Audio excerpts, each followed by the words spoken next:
ရောက်တဲ့ရွှေပြည်တော်ထာဝရအိမ်တော်ကိုမွေခံမှုလေဝမ်းနေခြင်းသောကများဖယ်ရှင်ခဲ့ပြီးယုံသူတွေသက်ဆိုင်ရမတတ်စီနေကောင်းကျိုးကျွယ်ဝဆုလက်ခံစားဒုက္ခရွှေနံပေါ်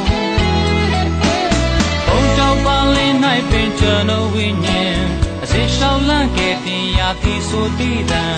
ဘုံစီစိန်ဆွန်ခဲ့သူညီသက်ချင်းရှင်လူလူတိုင်းပြည့်နှုံမှာခံယူဖို့ရန်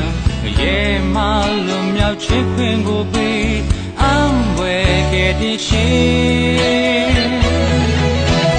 အော်နာဆုံးလမ်းမို့လိုက်ဖို့ကြံလေတမလေးမြင်တဲ့ချစ်ခွေကပေးနေတောင်းတတဲ့ထာဝရထေရနံဘောဧကမယုံသူတွေတွေ့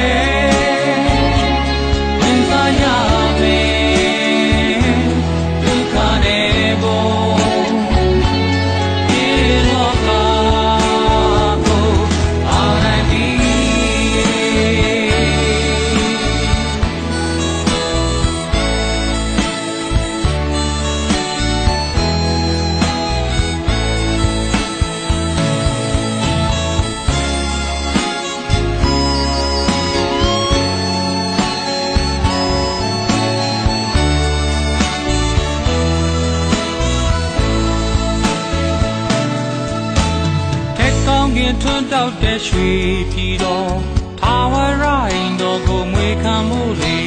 ဝမ်းနေခြင်းသောကများဖယ်ရှင်ခဲ့ပြီးယုံသူတွေသက်ဆိုင်ရမပျက်စီးနေကောင်းကျိုးကျွယ်ဝဆုလက်ခံစားဒုက္ခရွှေနံပေါ်ဘုံကြောင့်ပါလင်း၌ပင်ကျွန်တော်ဝိညာဉ်အစေရှောင်းလန့်ခဲ့တင်ရာတိဆိုတည်တံဘုံစီစိန်ဆုံးခဲ့သူညီသက်ချင်းရှင်လူသူတိုင်းပြည့်နှံမှာခံယူဖို့ရန်ရဲမှလွန်မြောက်ခြင်းခွင့်ကိုပေး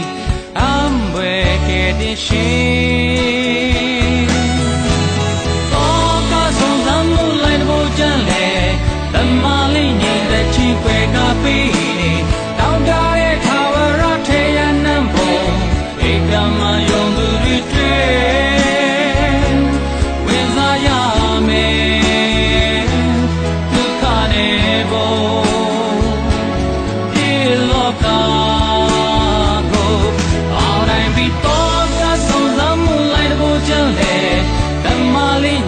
ချစ်ခွေကပေးနေတောင်းတတဲ့ထာဝရထေရနံဘော